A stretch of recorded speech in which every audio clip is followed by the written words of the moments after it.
In my lane, for the top lane, impact really does make an impact from SKT. I can't punish him, I can't like do certain things. If I make one mistake, I'm screwed for the rest of the game. Impact lands the stun. Darius maybe should not have gone back in. He's gonna go down for first blood. He's beaten like players like Shy, Flame, Insect, who just came into the top lane. And for him to get past all of it and just come to the world stage, it's just like a whole new level for top lane. 因为他的对线技巧非常的很强，然后对于游戏的理解啊，然后对中单这个位置的一些理解都要比我强一点。Oh, he grained all the way back to the turret. He got some airtime on that one. Cool's gonna be going down, and Faker with a beautiful play by himself. 然后团战的话，就是有一次我记得我和打野吧，还是辅助来，然后去抓他，然后我大到他，然后他很难死，就打不死，像大魔王一样。DS over on Cool. Face check. There it is. As the shockwave come in and the Strangledorn pops them up, but there's not enough to finish. Oh, he flashes the wall. 就 Faker 大魔王。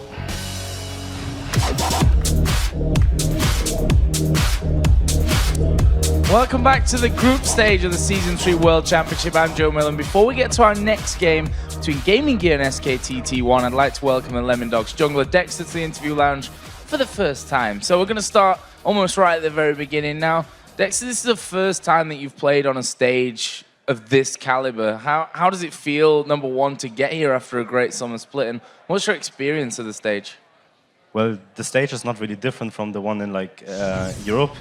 Like we had Tenerife and DreamHack and all those events where we could like play on the stage a bit, and like we don't really feel any difference here. It's just like the teams we play are like international and not really European. So you know, other than the fact that obviously you guys aren't going to make it to the playoffs, we have to talk about this half of the year for the Lemon Dogs, because you almost came out of nowhere into the summer split, had a strong start, but not a magnificent start like Alternate did, but your finish was absolutely incredible. I mean, you guys have to be very proud of where you've come in this half a year's time. Yeah, like when we first started playing and practicing for the first weeks, we were like, okay, maybe we can get top 6 in the European LCS, like just stay in LCS. And then we made the roster change with Smithy, and we were like, okay, we start beating teams like more consistently, and when we scrimmed teams, like we pretty much won everything, and our results were like better. And then week for week, we just like climbed the ladder pretty much, and then at the end we were like 18-10, I think, and yeah, that's pretty much how it went for us. So you guys said, you know, coming into this tournament, you're a team that doesn't have a massive fan base out there. You're still a new team technically in terms of, you know, when you look at other teams and how long they've been around. Do you have anything to say to those people that have stuck by you and had faith in you since the start of the summer split, then, you know, ending up here at the World Championships? Well, I guess I just want to say thank you for everyone who supported us from the start and people who just joined us to support us. And yeah, I think like even when we didn't make it through groups, I think we did a really good job at representing Europe, especially as like a 3 months or 4 months old team. And yeah, we just have to learn and see how it goes for us next year. Thanks a lot, Dexter. I'm sure that Europe is very proud of where you've come in that time, and definitely be seeing a lot more of you in the future. Yep. So guys, we're going to dive right back into the action then with Demon and Jack. Take it away, guys. Thank you very much, Joe. It is time for our 8th match of the day. The wildcard winners, GamingGear.eu versus Korea's SK Telecom T1. And SK Telecom T1 was probably the favorite coming into this group. It was an upset when OMG was able to take them down, but they do seem to be steadily improving as this World Championship progresses. Absolutely, and of course, we do see them on your screen. The two teams, GamingGear, you know, they're a team that have come into this tournament. Obviously, they came in as the international wildcard winners. You know, basically the developing regions. The experience that they're going to gain from this, they're going to go back to Lithuania.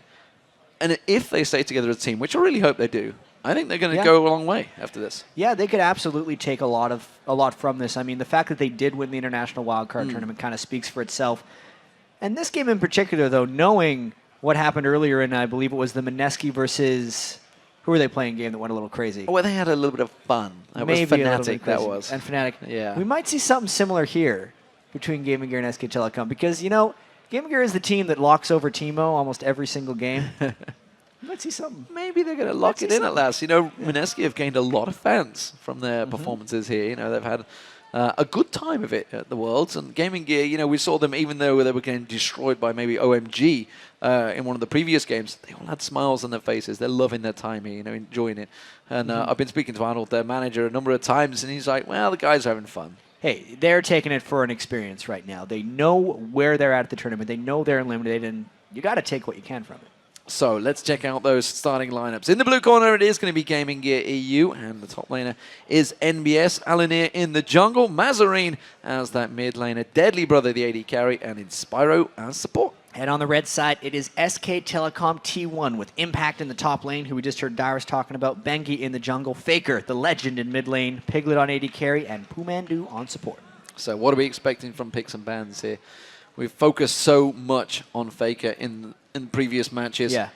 Probably going to be the same again for Gaming Gear. Yeah, I want to see some style coming out from SKT right now because they don't really want to reveal much of their strategy heading into the quarterfinals. They know they would have a chance at coming out in the top in this group, but because we're doing the group draw anyway, there is no effective difference between first and second seed in these group stages. So I think this might be a chance for Impact and Faker to kind of try and show off some of their solo lane champion pool. We know Faker plays everything. He's already brought out Riven as a mid lane counter to Zed. Twice. Both of them were victorious. We can argue whether it was a successful counter or not, but it seemed to work very well.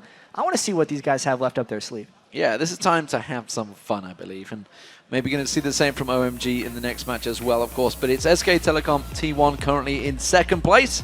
The bands coming through, Zed being taken out, and Shen going. Those double ninjas always been taken out at the start. Yeah.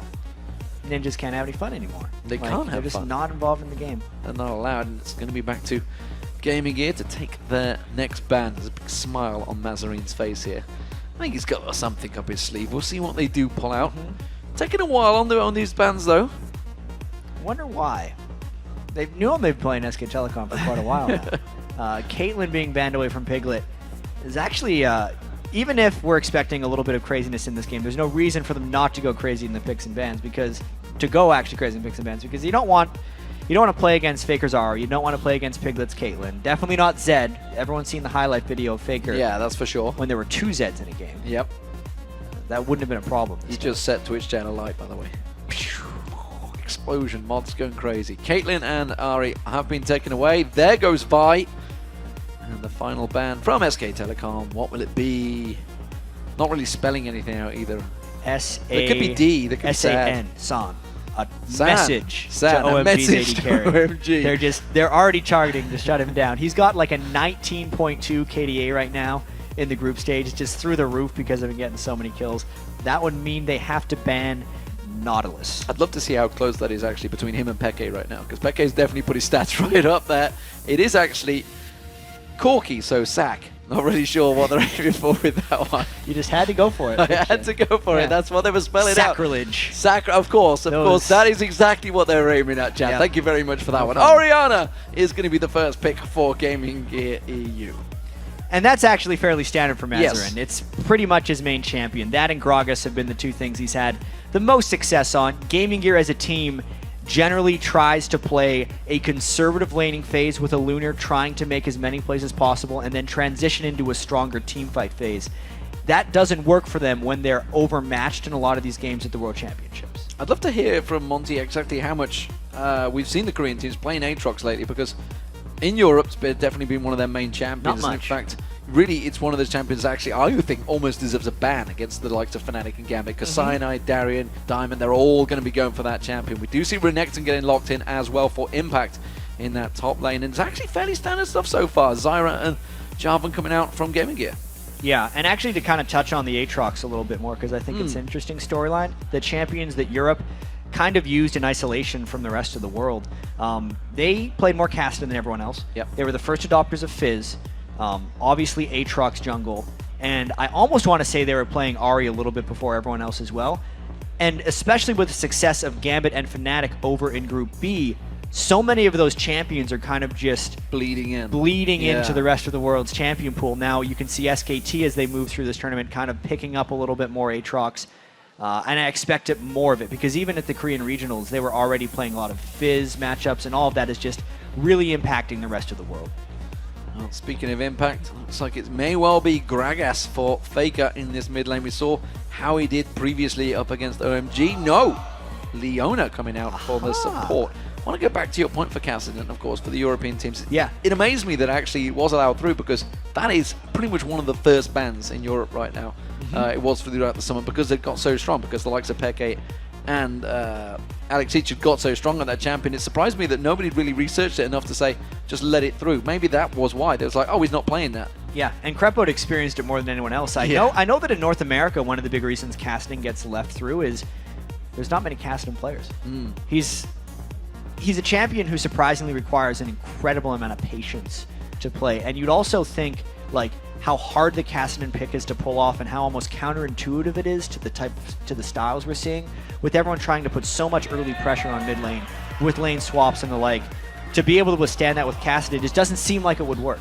Well, Gaming Gear have been doing that all through the International Wildcard Tournament. Pain Still Gaming gets a cheer. were not finding it impressive, to be honest.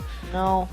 It's But not. I can tell you Gaming a Gear's story here. for Pain Gaming, though. All right. Pain Gaming obviously were in the Brazilian team in the the International Wildcard. Brazilian team were obviously in the studios practicing a week before that international tournament, and the European teams, in their wisdom, decided to draw a big Mordekaiser on the whiteboard where they were practicing with a hoo.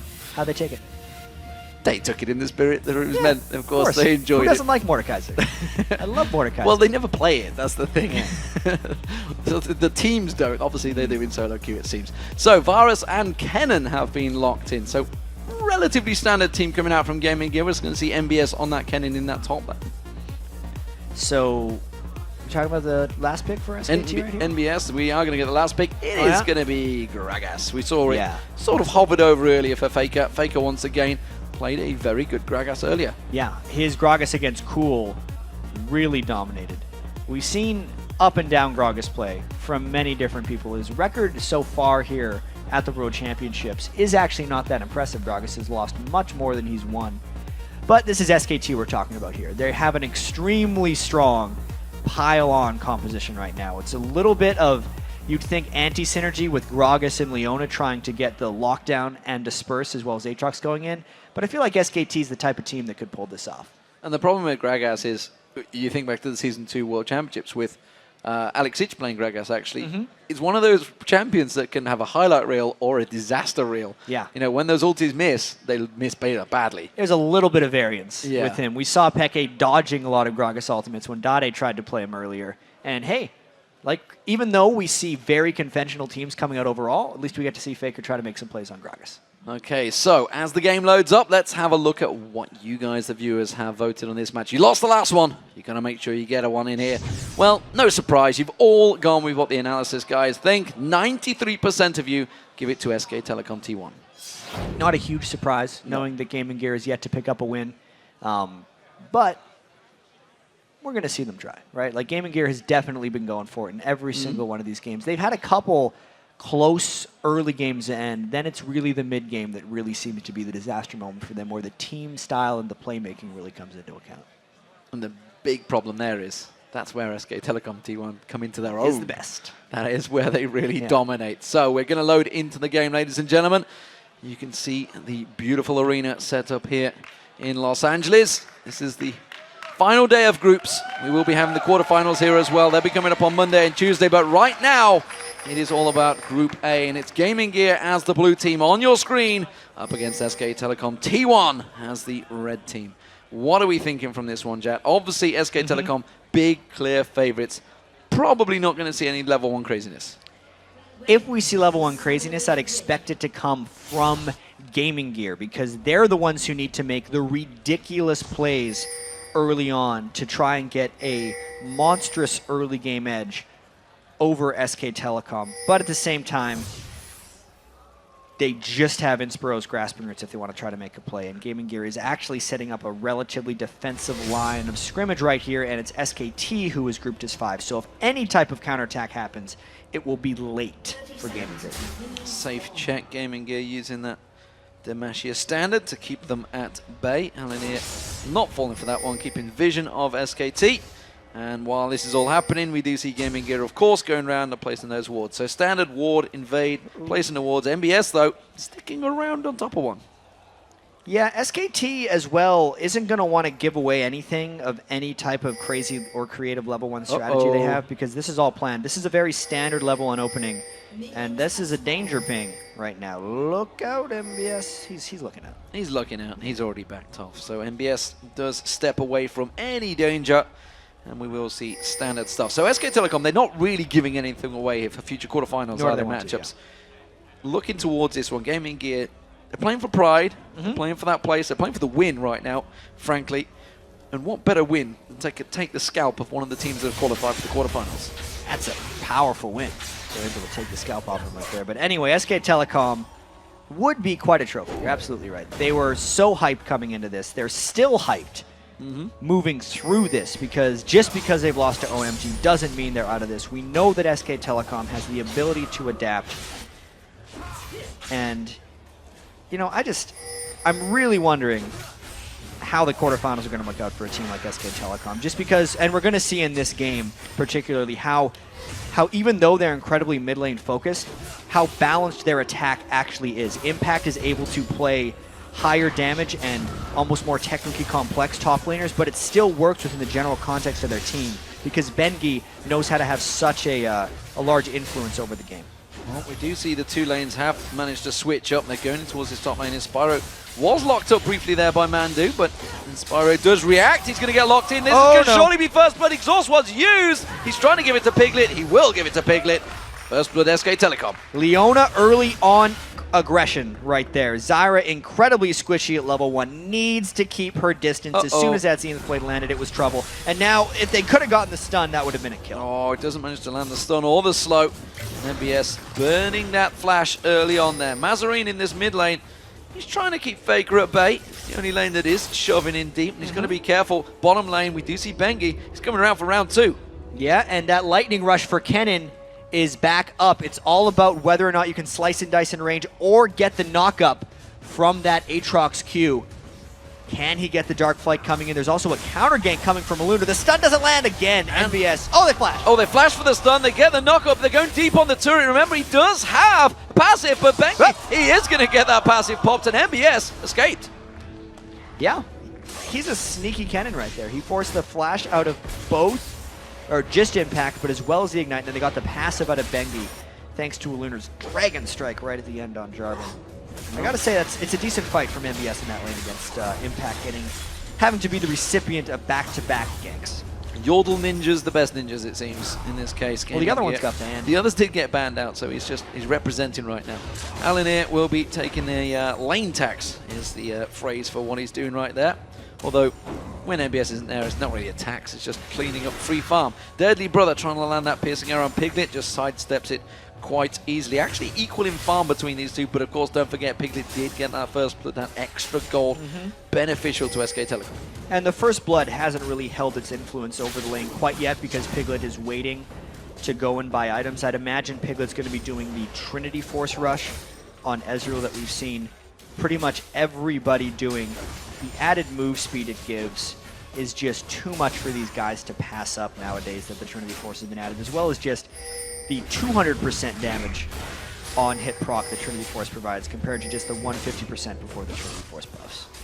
Spyro going out, warding out that tri-bush, making sure that Bengi doesn't sneak up on them this time around. They have a ward in the bottom lane as well. And Spyro looking to do something here, but Faker just stepping off, taking away that vision and backing off. Piglet taking the piercing arrow. Deadly Brother keeping pressure down. The bottom lane, we see MBS coming in back on towards Impact. We just saw in the video how much of a impact makes one as mistake. it work. Make one mistake, you're in all sorts of trouble. MBS so far has burned that flash, had the lightning surge away. He's had 2 lives used already, potentially could be a third one. Impact goes in, goes aggressive, and comes out very strongly against MBS there. I can't really say MBS has made that many mistakes early on against Impact, but at the same time, SKT hasn't been a team that shines brightly in the early game. They generally have done poorly to average in their early games, I'd have to say. They've played the early game 3v1 dives substandard as far as the rest of the world goes, but then once they get into the mid game, especially if they're entering it with a laning advantage that they are slowly building over GamingGear, it's going to be pretty painful. That's quite a few question marks. They're worried, and they rightly should be. Where are they going? Alanir's down here, and that's actually baiting them into it because Faker's coming down, Bengi's coming down, MBS is going to lightning surge away. Alanir is going to slide in there. They're going to dive on. They catch both of them, bounce them in the air. Faker now is going to join the party. He's just hiding off in the tri-bush. Yeah, Faker's thinking better of that one because Bengi and Impact weren't able to get enough damage down onto NBS and a Lunar. It means Faker's roam is just a bit of time wasted, and he's got to run back to that mid lane where Mazarin is holding his own. And this top lane is actually pushing quite well from Gaming Gear so far. Deadly Brother and Inspiro criticized as one of the weaker lanes of Gaming Gear, but up against Piglet and Mandu, they're doing their thing so far.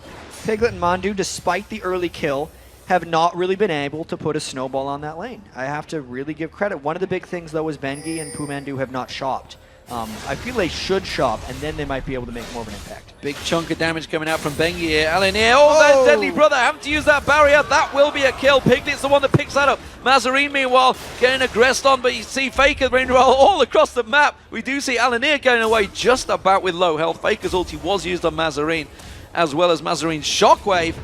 A lot of aggression all across the map in every lane. Yeah, even without shopping, Piglet and Mandu just got another kill. So even though it seemed like Deadly Brother and Inspire were holding their own in that lane, that was not the case. Both those kills actually happened before Pumandu hit level 6 on Leona. Bengi does have his passive up if he needs a little help, and MBS, he doesn't need it. He's going to go aggressive on MBS. Lightning Surge will come out. That's going to put a lot of damage down on Bengi. Like you mentioned, he has got it, but Blood Price is on. Barrow comes in. Faker picks up a kill. Stylish right there by Faker. He did not even have his explosive cast, but he gets him with the barrel roll. That's the type of kill that you don't want to give Faker because Faker didn't even have to work for that one. And now Mazarin has to deal with that extra gold that Faker's picked up. True Shot Barrage rattling past. Mazarin will pick up that blue buff though, but Bengi takes away that red. Pretty much making Gaming Gear's jungle his own so far in that bottom area of the map. And you can see now Impact simply farming up between the lanes, making sure he makes every little bit of use of the advantage he's now gained over MBS. Yeah, there's that one mistake almost. NBS running through the red buff, searching for a friend, but the friend was not really a friend and it cost him his life. And Inspiro, he's going to get locked up. That will be a kill. Who's going to pick it up though? Or is it? May turn this one around. Deadly Brother wants to get himself a kill, and he will. Deadly Brother gets that one. MBS flashes away. Bengi gives chase. Red buff is on him. He should be able to dive and catch on towards MBS. Meanwhile, he's running into Faker. 3-man close on towards him here. Will he escape? Oh, not quite caught by that slow. He may have escaped here, you know. I think he snuck around, ran the full circle around the SKT players, and it almost seemed like everyone on SKT thought someone else was going to finish off the kill. They didn't get the turret or the cannon. Great escape. Great escape indeed. Gaming Gear, of course, with their first kill of the game in that top lane. Deadly Brother did pick that up, but now you see Piglet going very aggressive in a 2v1 situation. True Shot Barrage fired off, not going to find his home. The Mystic Shot will on towards Deadly Brother, though. He's going to have to back out of that. Yeah, Trinity Force being rushed on Piglet as well. You can see he's already hitting for a nice little bit of damage with the early Sheen. I have the feeling if that True Shot Barrage would have landed on a Deadly Brother, it would have been a kill. So well done by Deadly Brother to get that sidestep in and prevent another death to Piglet in lane. But let's look at this bottom lane. MBS, 36 CS. Impact, 81. This is a bit of a problem, and there goes the tower. Yep. Top laners in the bottom lane. Big difference. Impact, Renekton, lane dominance. It's actually something that coming in I wasn't too sure of because there were a few teams that really favored Renekton, even though he had been mostly non-existent from the European and the North American games for the most part. He had died out. Whereas China, when I was watching their regionals, Royal and OMG were competing for first pick Renekton many times. They were banning him out as well. And then also now, SKT's pulling out the Renekton as well. I was thinking Renekton might end up having actually a very low win rate in this tournament, just depending on which overall region that I thought was going to be weaker or stronger. I knew that Mineski was going to be playing or valuing Renekton very highly, but now that we see teams like SK Telecom coming in with Renekton as well, whole new ballgame.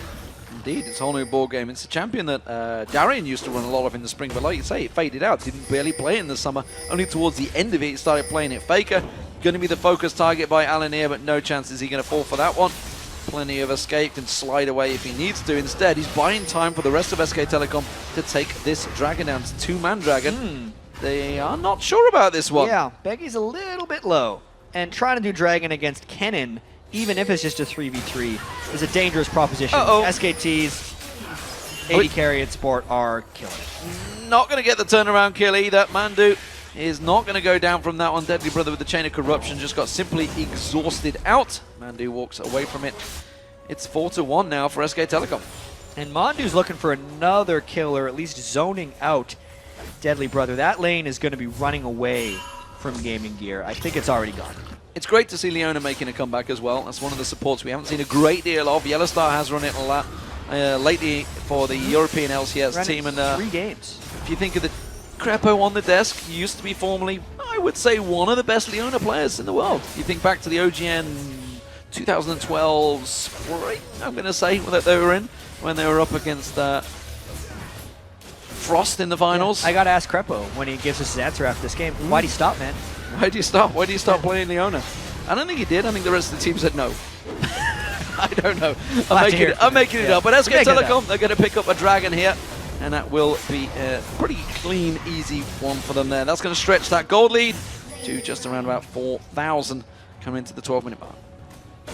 Yeah, this is looking like an SKT team in control. And now it's actually just a matter of SKT kind of getting their footing in this group. They know they're already qualified for the quarterfinals. They do not know who they're going to be playing against because we're going to have our draw at the conclusion of today's games. And really what they're doing now is practicing their mid-game and making sure that they can execute properly and close out games, because a team of SK Telecom skill level right now, 4,500 gold up, only 13 minutes in, should be able to close as long as they are executing precisely. Deadly Brother just getting locked up. Didn't get taken out in the end though. Piglet trying to put some damage down. We do see Cataclysm going. Good piercing arrow onto Piglet. Has to be flashing away from that one. Lanier wants to finish him off. Has he got the damage? Oh, the Grasping Roots doesn't land. It will be Inspiro getting the kill, but now he's in all sorts of trouble. Bengi comes in. Mandu will pick himself up. A double kill. Mandu was tired of feeding all the kills to Piglet, so he decided to take 2 of his own, even when Bengi was up there for the counter kill. And even though that worked out for SKT, you can see what teams try and do against Leona, and why some teams do shy away from her, is because as a melee support, and the fact that when she lands her Zenith Blade, it sucks her in, she is incredibly committed every time they go in on a fight, and is vulnerable to counter ganks. That's what a Lunar is continually trying to do to that lane. And here comes Faker. Oh, he's going to try and catch on Mazzarini. Not going to happen. And Faker with that barrel just forces him away. There is a problem, though, because it's a 14-minute Trinity Force. Yeah, it's a pretty big problem. I've seen 13-minute Trinity Forces. Yep. Those are slightly larger problems. But the Vamp Scepter as well, I think, puts him over the top. 3-1 and 2 on Piglet. Both buffs were just stolen from Gaming Gear, which generally shows a total lack of control in the jungle. There's still not all 3 turrets down. I really do have to credit, thus far in the game, Mazarin on Gaming Gear, holding his own entirely against Faker. He's the only person on Gaming Gear who hasn't lost his turret. Faker picked up an easy kill in the jungle that was effectively gifted, and Mazarin hasn't let it affect him. 6 up on farm, and now it's really just the rest of the map collapsing in around it that's going to end up costing Gaming Gear that mid-turret. And check out Bengi. He's actually only just gone back and got that Bilgewater Cutlass, but he actually went for the Boots of Mobility. This is something we used to see back in the spring a lot from junglers. Yeah, the Boots of Mobility double Thorin's Blade before the Spirit Stone. We actually saw Aranea doing it on his Aatrox very recently over at Gamescom, and it's basically about forcing as many fights as possible, because as a heavily ganking jungler, especially if you have farm-centric mid laners, you're only about transferring your power to your laners as much as possible, and you're not caring about yourself. That's the way Bengi plays. I think the Chinese junglers go even a little farther towards that spectrum. I know sometimes Lovelin with the Moby Bear yesterday didn't even go to lanes. Didn't even go to the jungle. He was a laner, essentially. And Bengi is a little bit more towards the farm, but without the Spirit Stone, it means he's definitely looking to kill. BS down this bottom lane. He's got to be careful they don't dive him. They were diving him at level 4, so I don't think they're going to be worrying about it too much at level 11 here. Impact's just keeping him in tow. Interesting first item from MBS, though. Went for that needlessly large rod after double Dorans. Well, he had pretty much already abandoned any hope of winning that lane. so he's not actually staying close to impact. Otherwise, you'd think he'd go for a Seeker's Arm Guard earlier on, so he'd have some armor. But because he does not, he's just hoping he gets in a team fight, has that extra ability power, has slightly better farming with his long-range Q because he does more damage thanks to the large rod, and he's basically just trying to catch up by skipping items. Trying to skip items. We'll see whether that works out because SK Telecom are going to take down the third outer turret. That is a systematic destruction of everything around the outside. 16 minutes gone. Actually, fairly slow in terms of Korean teams taking down those 3 outer turrets. So Gaming Gear grouping up in this mid lane. Piercing Arrow does manage to find its target on towards Piglet. I think he was just simply clearing out the waves. The bottom lane seems to be the next focus though. Impact hiding in the bush. It's a big crocodile in a small bush. They're going to dive in. It's going to be Alan here that does manage to get locked up. Bengi taking the tower damage, so we do see the Cataclysm coming out, but simply done. That is just locking his own team up. Not going to work out too well. Impact is going to try and get away from this one. There's a shockwave coming in. The damage, is it going to be there? Mazarine will pick it up. Now they're going towards Bengi. Faker also being pushed, punished here, trying to clone. Rolls out that barrel. Deadly Brother felt the full force of that, but while it all happens, Piglet takes the mid inner turret. Hey, at least Impact was trying to laugh in the face of Gaming Gear right there, and they killed them for it. So Mazarine got the revenge, landed the shockwave, and picked one back up. And as we expected, this is a very controlled game more than anything else from SK Telecom. They're not trying to pull off any fancy rotations. They are playing as standard as possible because they know that all of their potential quarterfinals opponents are watching them right now, and they do not want to give away any vital piece of strategy. Let's not forget, SK Telecom T1 came into this tournament as big favorites, has to be said. Everybody really had them down as the victors of this tournament, so they've got a lot to live up to. They've seen the Korean team Samsung Ozone going out in the group stages. SK Telecom have made it to the quarterfinals, but they're already realizing this is not a clean-cut tournament for the Korean teams. I have to say, it must have been a huge shock to a lot of the people who follow the Korean League of Legends scene closely, because coming up and watching the quality of teams in the Champions League for OGN, it did seem like there was a chance Korea would come in here and just dominate the tournament. And that has not been the case whatsoever. Ozone going out was a complete shock. Even SK Telecom dropping a map to OMG early on means it's a totally open playing field right now. We'll effectively have 2 Korean teams in the quarterfinals, 2 European teams, 1 North American team, 1 team from Southeast Asia. You know, there's a lot of balance in anyone's game. And we should point out that it's actually SK Telecom T1, that was MBS being melted down the bottom. SK Telecom T1, the fact that they won the summer against KT Rolls to B was the reason that Ozone got there in the first place. Because if they'd have lost that, they were 2-0 down, came back 1-3-2. If they'd have lost that match, we would have had KT Rolls to B here instead of Ozone. And I think one of the things that may have affected the Korean team's almost lackluster performance early on here is how we talk about how the Chinese scene is isolated, how isolated the Korean scene had become. We're actually just going to take a look at this kill. Just a combo of ultimates. NBS dead to rights. It's the coordination from SKT right now. But really just getting back to the Korean teams in general, it seemed like they were only focusing on beating each other.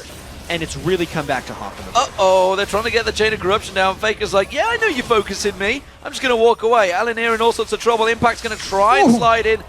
Does get away. The barrel coming in, not quite going to get its target though. Faker really wanted that one. And I think overall SK Telecom is adapting a little bit better to the other influence. But just the fact that they had so much struggle against the 3v1 tower dives of OMG and even the 3v1 tower dives of TSM goes to show that they weren't necessarily invincible. No one's bulletproof. The quality of teams throughout the world now for League of Legends is really quite high because we have fairly developed scenes throughout. I mean, just the sheer amount of competitive games that the European teams played this year against each other means they're strong. This is going to keep happening. Yeah, it's just dead. I mean, he wanted to just simply get a ward down. You could see it. That's all he wanted to do. Not going to happen, though. Didn't even get the ward in the bush. Yeah, no, that's too quick. Not quick enough on the draw. Got to hit that ward button before you get CC'd to death. And even though it seems like Gaming Gear may just be walking around and some people will be like, man, you got to stop face-checking against SKT. SKT forces those moves because they have completely blinded Gaming Gear, and they are always making Gaming Gear think they're going to be in the next bush, because there usually are, and that's why so many people on Gaming Gear are dying, and that's why that Baron was completely clean. It was completely clean, and MBS now in all sorts of trouble. He's pushed that mid turret, suddenly the lightning surge away from that one as the rest of SK Telecom come out of the mid lane Baron, and with themselves a buff, they're going to keep on pushing through here. Yeah, we got the Spirit of the Ancient Golem on Bengi. Impact has went very tanky. He's got a red elixir actually running out from the base on Renekton. SKT might be going pretty quick here. Mondu's got his ultimate on Leona. It's level 11 as well for that extra little oomph of damage. And I wonder if Gaming Gear can even hold with this turret 4v5. SKT going to be a little bit aggressive here. Piglet getting a little carried away there, taking some turret aggro. Instead of focusing on the turret, he was focusing on trying to kill MBS. Wasn't really happening for him. Well, Piglet does already have 4 kills. He's wanting to get a little bit more of that. And they were waiting for Renekton anyway. Impact was running back to base. He's got his red elixir now. Freedom to pop it whenever he wants. Taking a couple shots so SKT can get a little bit more turret damage. And I would not be surprised if we saw Leona ultimate comboed in with a bunch of other SKT pain right Deadly here. Brother almost certainly going to be the focus of target. That turret down to half hit points already. Faker desperately trying to set up. Chain of Corruption comes out. Shockwave goes with it. Piglet did manage to avoid the damage though. Got out of there. There's Faker with his ultimate. That blows them all backwards. Deadly Brother's going to run back to the fountain. There goes the inhibitor turret. SK Telecom continuing to push on through. Impact using that taunt to try and draw Gaming Gear into a fight, but instead it's not going to happen. Going to be a clean exit for SK Telecom. Methodical play there by SKT, even though Mazarin tried to repel them with the shockwave. And SKT didn't actually land any clean engages. The fact that the Varus ultimate was on all of SKT as they were thinking about a dive actually stopped them from all-in committing, but it did not stop them from putting damage down on the turret. And because there is still 2 minutes left on this Baron buff, the health regen that Baron buff adds is healing them up to full and allowing them to make yet another push. SK Telecom seemingly with places to go and people to meet because they are not done here. They're pushing straight through, taking inhibitor turret down. They're going to see Impact going in. Inspiro's going to get locked up. They're going to see Slicing Maelstrom come and go very quickly from MBS there. Of course, like I mentioned, he hadn't really got a great deal of armor on him, only got that Seeker's Arm Guards. That's going to be another inhibitor going down for SK Telecom. And that goes to show the Impact shutdown that happened to NBS with all the ganks that Bengi helped him with. Having no Zanya's Hourglass on Kennen at 23 minutes means you do not have an influence over the game. You come and go with that Slicing Maelstrom. He couldn't even get a stun out because he died so quickly. And SKT is hanging around. They want to finish this game off. You can see the Nexus turrets are the target. Super minions coming up that mid lane. They're already here. We do see Alanir going in. He's trying to slop in. There's going to be this Sunlight Fire knock-up. They're going to lock in there. Alanir is going to be the focus. Cataclysm comes out. Shockwave tries to land. Does get Bengi's passive, but that's all they're going to get. No! MBS does finally get the kill on him, but that's one Nexus turret down. SK Telecom, they're backing out. SK Telecom still gets what they want, but I feel like Gaming Gear getting the kill on Bengi's got to feel pretty good too as well. There's only one person left on SKT that hasn't died. I feel like that is the next person in the crosshairs of Gaming Gear's assassination squad right now. You know they want to get that kill on You have Faker. to kill Faker. I think everybody on the North American solo queue has been trying to get the barcode killer. Everyone wants to kill the barcode killer right now. Faker, of course, on his North America practice account, was just wrecking some top-tier Diamond 1 and Challenger players. He played 23 Riven games. He actually lost 2 of them. So, a couple people... Somebody got him. Yeah. Somebody somewhere has got screenshots. Barcode killer That's killer, for AMA. sure. Absolutely. Having a bit of fun here. It is SK Telecom in absolute domination mode. 15,000 gold ahead, 9-0 in turrets. Gaming Gear trying to shove those lanes out to protect their base, but with 2 inhibitors already down and a Nexus turret, it is unlikely that they're going to come back in towards this one. SK Telecom not being flashy, honestly. No. Nothing crazy coming out from them, just systematic destruction, clear, clean play. I was expecting a little bit of styling from SK Telecom, but I think they've kind of messed around enough for their coach's liking. I'm sure Koma, their coach, was not pleased whatsoever the fact that they lost so handily to OMG, and also some of their other victories haven't been very clean, and it's all business for SK Telecom because they're here for one reason, it's to win, and they're just trying to ramp up for that. Chain of Corruption thrown out, only lands on Faker. That's the final inhibitor turret going down. The inhibitor will tumble afterwards. That's going to be double super minions spawning out from SK Telecom's base right now. But they don't care about that because this Nexus turret is their final target. They slam on in there. Alanir locked up. Shockwave pulls in 3 members. We're going to see the Stranglethorns bouncing through them up. But look at that. Faker goes in. MBS gets wrecked straight down by Piglet. That's going to be the Nexus turret going down. The Nexus will follow. SK Telecom will be taking victory here in Game 8 of the day up against Gaming Gear. 26-minute victory there for Faker and crew. Only 203 on Gragas, so a very controlled game there by SKT. They're definitely trying to lay low a little bit as they move into the quarterfinals. We know the eventual goal of them was not just moving out of the group stage, which they are guaranteed to do so. It was to win the Season 3 World Championship, and this is just another step on their road there. They seem to be getting a little bit more comfortable here at the world stage. You know, for some of them, it was their first time out of the country. They definitely had a slow start to the group, and they are ramping up a bit. Absolutely. Business as usual, it seems, for SK Telecom, so they do pick up another win. Remember, they've only got one loss so far. That's to OMG, who they will be playing as the final game of the day. It's going to be a tasty one, that's for sure. I'm really curious what happens in that game, because both those teams have already clinched their spots, and they know there's a chance that they could be playing each other later because they really respect their skills. We'll see what happens. We'll see what happens. For now, though, we're going to head over to Quickshot and Company for their take on SK Telecom's dominant performance. Thank you very much. Let's talk about Aatrox first and foremost, and SK Telecom's team composition, because that felt very EU-esque to me. I want to highlight the fact that I believe that is Aatrox's first time in a professional scene for any Korean team. Freak, kick us off. So this to me looked like them practicing, because we know there's nothing for them to lose, there's only things for them to gain. And we heard the commentary throughout the game being about the fact that these guys are looking for some like solid play, right? They want to close it out, they want to make sure that they're playing up to par because they've got quarterfinals ahead of them. And so I think it's both, okay, what does Aatrox really do? Because you've seen how strong the two European teams that made it out of Group B were with Aatrox. Clearly there's something here because these teams are strong. And like, okay, let's see what it is for ourselves. We might as well use this as practice. Yeah, not only that, and it is. Usually Aatrox, when I'm casting OGN in Korea, and we go through the picks and bans, and the players will hover over Aatrox, and the audience just kind of laughs. So it's never really been taken seriously as a competitive pick there, even though it has been used quite successfully in other regions. The Leona pick, a little bit interesting as well, but with how well Fnatic's been doing, and they've been pulling that pick, I think that was a bit of an experiment here. But really, what stood out to me was they were playing such a methodical, objective-based game. You can see they just tried to take every advantage, went through all 11 turrets, didn't try and close out the game early, took an early Baron, but the earliest safe Baron. And so they were just playing as textbook as they could.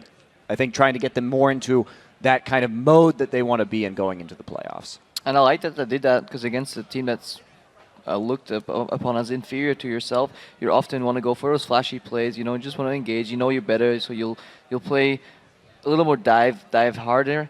And I like that they went for the methodical approach, as Monty said, because it shows that they have respect for the game. They just all what they want to do is learn from this, and it shows that even from these easier games, they can still learn. I definitely want to highlight Pumandu's Leona, because I thought it was very, very good. I felt that the times we caught the 2v2s, his initiation seemed good. He landed a lot of the abilities that he needed to. There was some counter ganks there that cost some lives, but I mean, that's to be expected in a game like this, especially with a champion like Leona, who's so all or nothing in the matchup. I wonder if they picked it based on Fnatic bringing it out and just wanted to practice it, or if it was basically a hidden pick that they just wanted to brush up again. I mean, Mondu did participate in 12 out of their 13 kills, but there's a lot of drawbacks to Leona that won't come to you naturally just by thinking of the champion, such as the fact that she's really weak in 2v1 because she's melee, and the only thing that she can really do is dive. Leona has a lot of drawbacks, but obviously they've played really well. She's a really, really strong initiator, and she's cleans up teamfights so well. Well, I want to take a step back and look at the duo lanes, because when the Leona was locked in, off camera, we're lucky enough to sit with these guys and talk about the game. And one of the things that we've been talking about a lot extensively is these 2v1 lanes. And because we've got an AD carry and a support and some casters here, let's talk a little bit about the 2v1s. When do you initiate it? Why do you initiate a 2v1? How important is the champion picks? Things like that. Give me some hints and tips as to why the game has evolved in this way. Because a lot of guys in solo queue that are playing in Go for LOLs, playing at home, I don't know if they've really thought about the theory behind it. So originally, I feel like 2v1s came about because strategically, if you push a 2v1 onto a team that doesn't know how to deal with it, so you'll even see, even though Koreans are really Adept at 2v1ing, they are not necessarily really good at dealing with the 3v1 dive as they came into Worlds. So you can push strategies like that and catch people off guard, but not only that, it allows you to have a weak duo lane and end up having them split even in CS with the enemy's 2v1 while simultaneously holding down the enemy's top laner. So, for example, if the enemy top laner was something like a Singed, who you need to hold down or else to become an unstoppable split pusher, you would want a 2v1 into that. It's actually really interesting how it is developed. I still remember playing against World Elite the first time they swapped their bot lane up to top, and we were like, what the hell is going on? Why would you do that? So basically they did that with bad matchups. Either a top lane matchup you don't want to face, that scales better into late game, or some matchups are really good on low farm. Say example, a Malphite, he doesn't really need much farm to be effective. He can just ulti in fights, take out priority targets, and if you dodge the matchups there, it was really interesting how World Elite started with that. They initially just put 2 people on top lane, and then the jungle joined. No ganks, nothing fancy. He just joined on the top lane, and they went for a 3v1 simple push. Later, people figured it out. They started defending it. Then people figure out, hey, why don't we send the jungle behind? It was such interesting development. Yeah, for me, this has been one of the most positive influences on League of Legends because it opens up so many strategies. In addition to what these guys are saying too, sometimes if you're playing a really fast-paced objective game, you may want to take your 2v1 because you're confident you can out-harass the enemy top laner and then push down that turret very quickly. I mean, we see a lot of Caitlyn Nami for that reason. You use that early range, use that Tidecaller's Blessing, you just constantly pick away at the top laner and take that turret. Like Ozone did to Gambit. Yeah, and I think it's interesting as well that there's more and more mind games that come out from this. So first of all, you talk about even setting up a 2-on-1, and it's, well, which lane did they go for? Back in Season 2, it was, well, red team usually goes top lane because of double golems, and there was a real reason to not do that. Then maybe you juked people out. But then secondary to that, you look at like jungle patterns, for example. I remember on one of the very first days, the blue side jungler got his blue into enemy red and was right there to dive the top turret well before SKT's jungler was there to defend it. And those kind of things are interesting as well. Another thing that it really affects is picks. In terms of AD carries, Caitlyn's rise in popularity came largely because of 2v1s. Because she is so strong in lane, people want to dodge against her. Let's say you're playing against a Caitlyn. You don't want to lane against Caitlyn, so you dodge in 2v1. That puts her in an amazing position because Caitlyn is one of the best, if not just arguably the best, AD at 2v1 because of her pushing power, because of her range. She pushes down towers and minions really fast, and it lets you take the first tower, which is so huge. Well, give some closing thoughts here, Crepo. I just want to agree that it really influences the way you have to jungle, and it's no longer reactive jungle. You have to think about, if you 2v1, you will have to stick to the area where you are numbering the enemy team, aka those 2 buffs locate the nearest to your bot lane, wherever they are, that's where you need to go. So you need aggressive warding to find out what the other team is doing. You need to make sure you can't get contested on your first buff. It just adds way more depth and way more need for deep wards in the early game. That's definitely something everybody has to think about. From 2v1s, now we're going to start talking about early wards and vision control. This will be a topic for another segment, I'm sure. Guys, with another win in SKT's inventory, let's check out the fresh new standings. SKT are now tied with OMG at the top of the table with 6 wins apiece. But of course, SKT still sitting at that a single loss and 1 game extra. Lemondogs, TSM, and GamingGear sitting at the bottom of the table. We got some Twitter responses for you guys. And earlier today, we asked, which matchups would you most like to see in the quarterfinals and why? And here's what you guys had to say. Oh, man. They did this to me on purpose. At Shika Tsui says, Royal Club versus OMG. With OMG's dominance in Worlds, can they beat the team that knocked them from the quarterfinal spots? And that's an interesting matchup too, because these two teams actually faced each other twice during the regional. First time around was in the winner bracket where OMG knocked Royal down, and then Royal came back through the lower bracket, and if I recall correctly, 3-0'd to take the top spot in the bye here in quarterfinals. So it's a really good chance for vengeance here for OMG. I do think if they learn from their lesson there and start banning out some key target players like Uzi's Twitch and not allow the famous Uzi Twitch Annie lane in the middle, knowing them, OMG will not allow that to happen again. And I think that 3-0 victory in the Chinese playoffs was a big upset to a lot of people because Royal's known for only really having one threat on the team, which is Uzi, while OMG is just solid all around, maybe with an actual weakness in their bot lane. Well, we'll have to see how it comes to pass. We'll be doing the draws for those quarterfinals after today's games. At Omakalaya, you guys, they're doing this to me on purpose. C9 versus OMG would be epic. 2 amazing junglers, and both teams are famous for playing a fast-paced game and applying pressure. I want to kick this one to Monty. What do you think about the junglers between OMG and Cloud9? Well, they're very different. They're very different. I mean, obviously, we've seen a lot more of that very quick pressure from Loveland as opposed to Meteos. Much more likely to gank at 2 with that only single buff. I would be fascinated to see this matchup as well. I would tip it in favor of OMG just because they have a stronger laning phase and they still have that excellent teamwork going on. But it would be very interesting to see this one. I'm interested to see how the mind games are going to develop because we know level in ganks at level 2, but what if he just farms everything and then the jungler for Cloud9 Meteors will just be sitting there waiting for that level 2 gank, and then you come up with a complete mirror match just because of the mind games. There's so much room. That'd be crazy. There's so much room for mind games in that matchup, so it would be a really sick matchup. Although it might actually be better as a semi-final. I think it'll be an interesting matchup as well, just because, as you said, the style differences as well. And even though Cloud9, I think, gets a lot of flack for having like weak lanes, they tended to hold up in North America. And as we saw from this tournament, the North American laners themselves held up on the global stage. So I think some of these weaknesses might be overstated, and Cloud9 has a good shot. Well, we have to see. They actually have to battle on the Rift for that to happen first. All right, congratulations to the winners of the Logitech Gaming Mouse. And to the rest of you guys, keep hitting us up on your quarter-final matchups. We're at LOL Esports, and be sure to use the hashtag Worlds. Now, we've dragged this out a little bit, so let's keep our predictions short.